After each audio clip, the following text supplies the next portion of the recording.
Hello viewers, আসসালামু আলাইকুম। সকলে কেমন আছেন? আশা করি সকলেই ভালো আছেন। আমি আজকে আপনাদের দেখাবো আপনার ফেসবুক আইডি আপনি ছাড়া আর কে কে ব্যবহার করছে। অনেক সময় হয়ে থাকে অনেক কাছের বন্ধু-বান্ধব তারা কিন্তু নানাভাবে আপনার ফেসবুকের পাসওয়ার্ড আর ইমেইল নাম্বার জেনে যায়। সুতরাং তারপর কিন্তু তারা আপনি ছাড়াও আপনার অজান্তে তারা এই আপনার ফেসবুক ব্যবহার করে। আর এরকম যদি সত্যি হয় যে অন্য কেউ আপনার ফেসবুক ব্যবহার করছে, সেক্ষেত্রে কিন্তু একটা বিপদের লক্ষণ থেকেই যায়। সুতরাং আপনি খুব সহজে আজকে দেখতে পারবেন কিভাবে আপনার ফেসবুক আইডি আপনি ছাড়া আর কে কে চালাচ্ছে। সুতরাং সম্পূর্ণ ভিডিওটি দেখবেন, কেউ স্কিপ করবেন না। তাহলে চলুন মূল ভিডিওটি শুরু করা যাক। সো এটা করার জন্য আপনাকে সরাসরি ফেসবুকে চলে যেতে হবে। ওখানে গিয়ে বাম পাশে দেখবেন 3 এখানে আপনারা ক্লিক করবেন।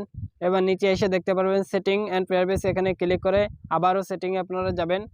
সেটিংয়ে গিয়ে এবার দেখতে পাচ্ছেন পাসওয়ার্ড অ্যান্ড সিকিউরিটি, এটা ক্লিক করবেন।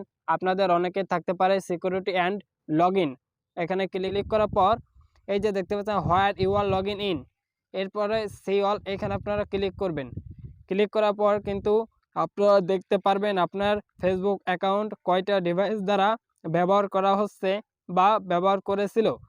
আমার ফেসবুক অ্যাকাউন্ট কিন্তু এখানে 2-3টা ডিভাইস দ্বারা লগ ইন করা হয়েছিল, এখন কিন্তু একটাই লগ ইন আছে, সুতরাং আমারটাই। এখানে যদি আপনি দেখতে পান যে আপনার মোবাইল ফোন বাদে অন্য কোনো ডিভাইস এখানে শো করছে, তাহলে আপনি বুঝে নেবেন আপনার ফেসবুক অ্যাকাউন্ট আপনি বাদেও অন্য কেউ ব্যবহার করছে। তাহলে আপনি যে কাজটি করবেন, ধরুন এই যে আইটেলস 12, এইটা ধরলাম আমার ফোন না, অন্য কারো ফোন, সে আমার আইডি ব্যবহার করছে। সুতরাং 3 ডটে ক্লিক করে আপনি লগ আউট করে দিলে আপনার ফেসবুক অ্যাকাউন্ট এই মোবাইল যখন ব্যবহার করেছিল তখন কিন্তু লগ আউট হয়ে যাবে। এরপর আপনি ব্যাকে চলে আসবেন। ব্যাকে চলে এসে যে দেখতে পাচ্ছেন পাসওয়ার্ড চেঞ্জ পাসওয়ার্ড, এখানে আপনারা ক্লিক করে আপনার যে পাসওয়ার্ড রয়েছে এই পাসওয়ার্ড চেঞ্জ করে দিবেন। পরবর্তীতে আপনার এই ফেসবুক অ্যাকাউন্ট যে ব্যবহার করেছিল সে কিন্তু লগ ইন করতে পারবে না। সো ভিডিওটি কেমন লাগলো অবশ্যই কমেন্ট বক্সে জানাবেন এবং একটা লাইক দিয়ে দেবেন।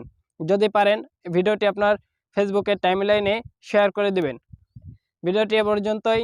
সকলে ভালো থাকবেন, সুস্থ থাকবেন।